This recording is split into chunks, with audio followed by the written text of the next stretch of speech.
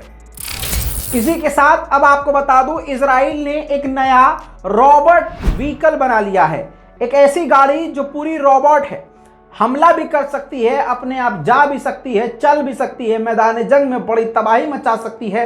इसमें कई तरह के हथियार इंस्टॉल हैं, लगे हुए हैं। यानी इजराइल की सेना बिना मैदान में हुए अब जीत सकेगी, बिना एक भी खरोच खाए बड़े हमले कर सकेगी। आपकी स्क्रीन पर ये जो रोबोट की तस्वीर है, ये बना लिया गया है। ये तस्वीर आप देख रहे हैं और इसको लगभग टेस्ट किया जा चुका है, लेकिन 2023 में बताया जाए, यानी अगले साल ही कुछ ही महीने बाद इसको ऑफिशियली पूरी तरह से फाइनल टेस्ट करने के बाद इसे सेना में शामिल कर लिया जाएगा। साउथ अमेरिका की एक कंपनी है इंटेलिजेंस पैरागुआरे, उसने बताया है कि ईरान का जो जहाज अर्जेंटीना में उतरा था उसमें IRGC का एक कमांडर भी मौजूद था। यानी कुछ ईरान प्लान कर रहा है। ये एक तरफ, दूसरी तरफ तुर्की में बवाल छाया हुआ है। तुर्की में जो कुछ यहूदी हैं उनसे साफ साफ इजराइल ने कह दिया है घर के बाहर मत निकलना। हत्ता कि तुम जिस होटल में हो, होटल सर्विस यानी होटल के रूम की सर्विस के लिए, सफाई के लिए जो नौकर आते हैं उनके लिए भी दरवाजे मत खोलना और अपने आप को अंदर से बंद रखना। पूरी तरह से अपनी जान अपने हाथ में रखना, क्योंकि इजराइल के लोगों को, यहूदियों को मारने की तैयारी तुर्की के कुछ लोगों ने ईरान के साथ मिलकर की है। हालांकि तुर्की की सरकार पूरी तरह से यहूदी यानी इजराइल के साथ है इस बार, लेकिन फिर भी इजराइल को खौफ सता रहा है। वहीं पर आपको बताऊं, अब अंदर की बात, फिलिस्तीन के अंदर की बात, फिलिस्तीन के अंदर फिलिस्तीनियों के द्वारा इजराइल के यहूदियों के खिलाफ प्रदर्शन हो रहा था। प्रदर्शन होता है तो होता क्या है, सीधा आंसू गैस के गोले दागने शुरू कर दिए, खतरनाक झड़प हो गई।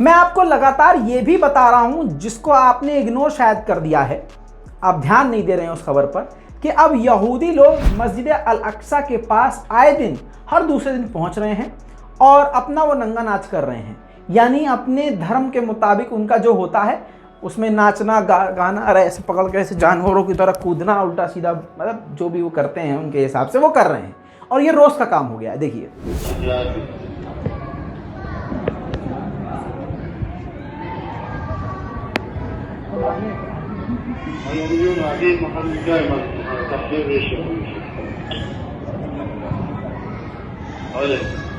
झड़पें लगातार जारी हैं। फिलिस्तीन के इलाके में अब कोई भी मिलिट्री व्हीकल आ रही है तो उस पर पथराव किया जा रहा है, पत्थरों की बारिश। अब पत्थर से भी घबराकर इजराइल की मिलिट्री वैन वहां से फरार होने पर मजबूर हो रही है। देखिए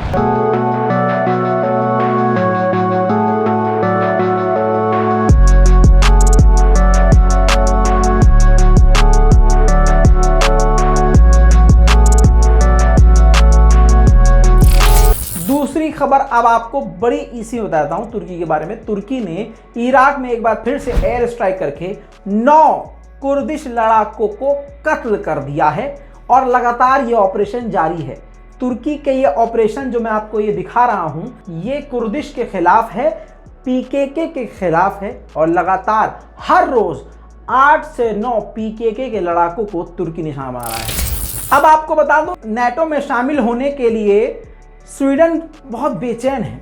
अब तुर्की ने पहले ही कह दिया था हम पर पीकेके अटैक करते हैं तुम्हारी सरजमीन से और तुम्हारे ही देश में फिर वो रैली भी निकालते हैं।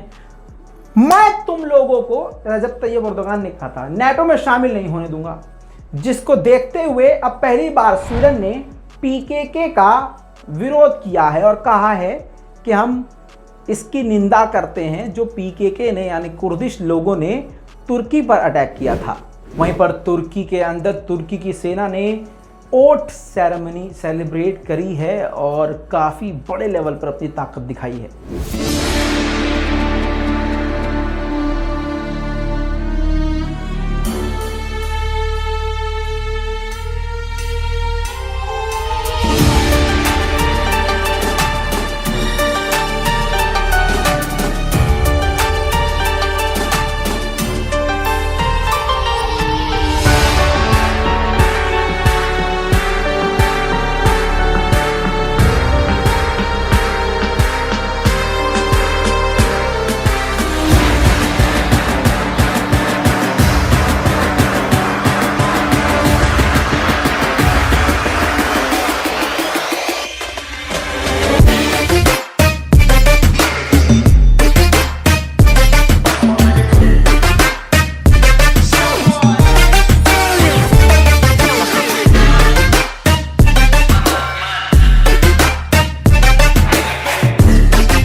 बड़ी खबर आपको बता दूं, तुर्की में अब होने वाला है एयरफोर्स ड्रिल, हवाई ड्रिल होने वाली है।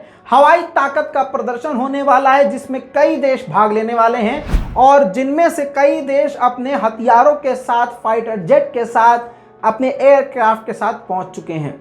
इसमें हिस्सा लेने वाले पाकिस्तान है, अजरबैजान है, जॉर्डन है, ब्रिटेन है, इसके अलावा दर्जनों हैं। पाकिस्तान के फाइटर जेट वहां पर पहुंच चुके हैं। इसके अलावा और भी देश अपने अपने हथियारों और फाइटर जेट समेत पहुंचना शुरू हो चुके हैं। दोस्तों, इस पूरी रिपोर्ट पर आपकी राय क्या है? अपनी राय कमेंट में जरूर लिखिए। रिपोर्ट को शेयर कीजिए, चैनल को सब्सक्राइब कीजिए। मैं हूं रजा, गोदी मीडिया की सजा। चैनल की सब्सक्राइब, ऐसे ही आएगा मजा। जय हिंद।